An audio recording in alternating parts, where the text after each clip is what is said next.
Hello everybody, the lovely Alan sent me this post.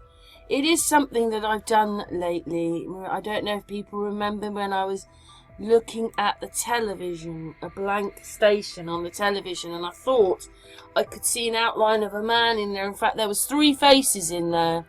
I have to say in the middle of this video that me and my daughter felt this one rather a lot. It felt like someone's always touching you, touching your leg, touching your arm.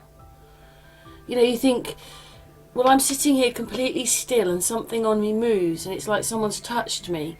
My daughter said she felt the same way. She went into my bedroom to get my hairdryer and she felt like someone touched her foot. Yeah, anyway, these are different ways that people from the other side supposedly can show that they're there.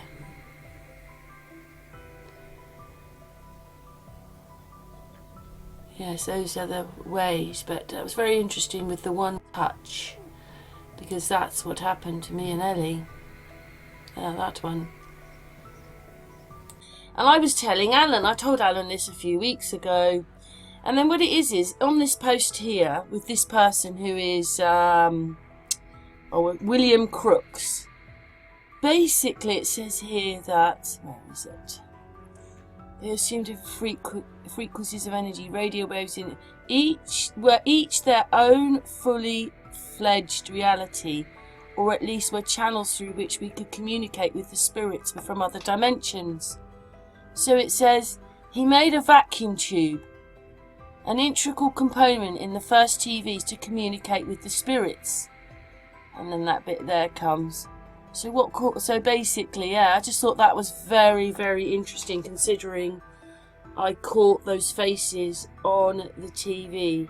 I don't know if people remember watching it. I can't find it right now, but it was on the TV and it looked like there was a man there and 2 other faces. Basically, that's what it looked like. And so we're going to look a bit more at this post. So what it says there is that his brother died. His name was called William, and he used those tubes to talk to him on the other side, in those other dimensions. Here we go. Or at least, so they assumed at least were channels through which we could communicate with the spirits with those dimensions. And they think we call them broadcasts, but they're channels because, like in seances, we are channeling something. Now, that's quite incredible, isn't it? Maybe this is another reason why they want us watching the television, because they can channel things through it to you directly into your home. Let's just read a bit more. To this day, another do exist, although through the windows of the mind, which our dimensions are like different stations on a car radio. The signal your car radio receives is all 100 stations mixed into one big blur, and it's only when you change to the specific frequency does all the static fall away, leaving one individual signal. You have to be attuned to each reality in order to experience it.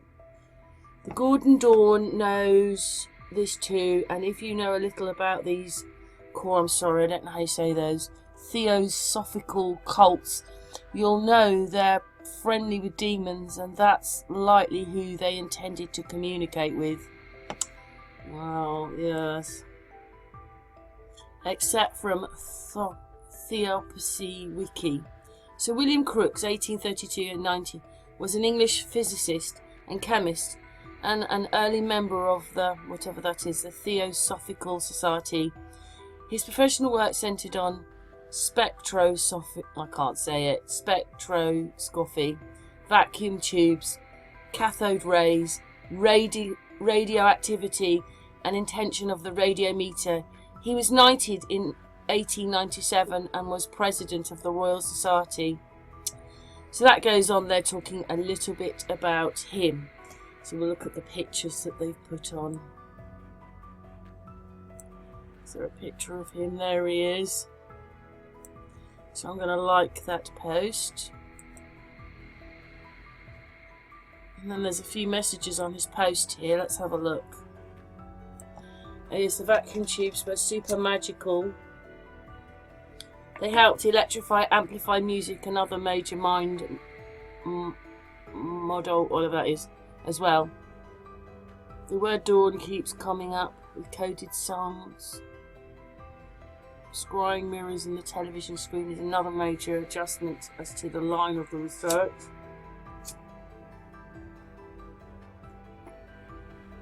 And those messages go on. There's loads of them. So that's good for him. So that's interesting, isn't it? Especially as I saw those faces in the television. Thought I'd go and look a little bit up about William Crookes. Because it's not the only thing he did. It was all to do with X-rays as well. So that's very interesting, isn't it? Do we really know what we're using? So we'll just go down here a little bit. So early years. I'll let you read that. I mean, they said we were a backward set of people, but I mean, just look at all the things. I mean, I know that they were supposedly finding all this then, but yeah.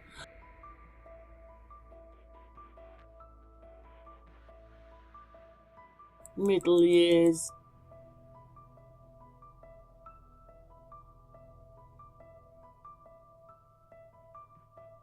Yeah, this thallium. He named it thallium. So, his first important discovery was the element of thallium, made out of the help of a flame spectroscopy. I can't say it. Spectroscopy. Crookes discovered a previously known element with a bright green emission line in the spectrum. He named it thallium. Greek again, Raymond. A great green shot or twig. So basically it petered out, but it was there, and there's dark matter that they're dealing with in this as well. So there you go.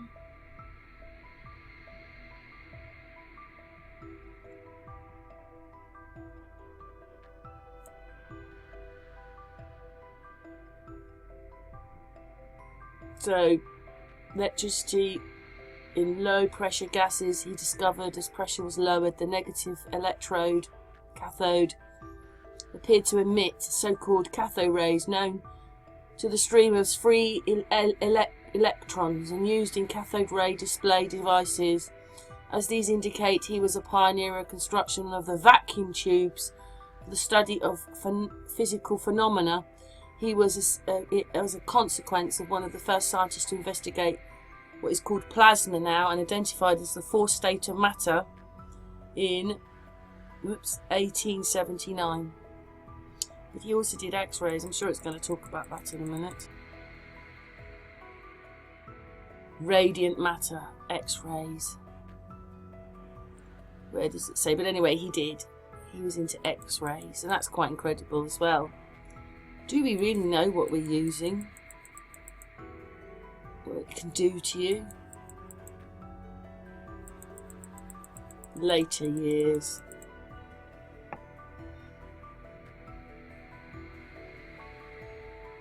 There you go. Well, he was into X-rays. Yeah. I don't know. I can't find it now. I found it earlier on. I'm probably reading it too fast, and it's in there. Here's a bit more about it, basically. So his younger brother died in 1867. Let's go on. So he was talking to people on the other side. Well, this one says in 1895, William, whatever that is, explained that he saw X-rays emanating from Crookes' tubes. Many uses for X-rays were immediately apparent. The first practical application for Crookes tubes, medical manufacturers began to produce. So how does that happen for X-rays? See, so he was the pioneer. Someone else did it, they said, but there you go, involved in X-ray. Oh, thank God for that, 'cause I thought I read it. So there you go. So that's him and X-ray. So if you're using these tubes to talk to the dead and you're also having X-rays with them, what does that mean? What have they been doing to us? That's what I'd like to know. See, it's him. He's the one that found these X-ray tubes and also can talk to spirits on the other side.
So what's your thoughts about that then, that you can talk to people on the other side and also do x-rays with them?